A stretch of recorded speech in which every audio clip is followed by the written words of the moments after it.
بادشاہ کے محل میں شہزادوں کے درمیان اگر لڑائی ہو جائے، کسی بات پر بحث و مباحثہ ہو جائے، تو محل کے کسی بھنگی اور چمار کو یہ حق نہیں پہنچتا کہ وہ شہزادوں کی اس لڑائی میں پڑے اور ان کا فیصلہ کرے، جج بنے، وہ قاضی بنے۔ اگر اس نے ایسا کیا تو اس کی خیر نہیں ہے۔ میاں بادشاہ جانے اور شہزادے جانے، اسی طریقے سے تمام صحابہ کرام حضور صلی اللہ علیہ وسلم کے شہزادے، میاں اللہ جانے، صحابہ جانے، اور حضور جن کے شہزادے صحابہ ہیں حضور جانے۔ اگر ہم بیچ میں پڑیں گے گردن نپے گی، پکڑے جائیں گے اور مارے جائیں گے۔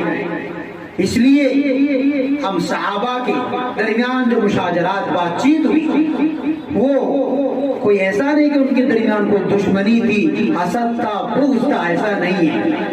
کوئی بھی بات ہو، اس لیے ذرا بھی ہلکا برابر بھی بدگمانی بھی ہمارے ذہن میں کسی بھی صحابی کے متعلق نہیں آنی چاہیے۔ جب اللہ تعالیٰ نے خود قرآن میں فرما دیا رضی اللہ عنہم ورضوا عنہ، اللہ تعالیٰ ان سے راضی اور یہ اللہ سے راضی، ان کے لیے اللہ نے جنت کا فیصلہ کر دیا۔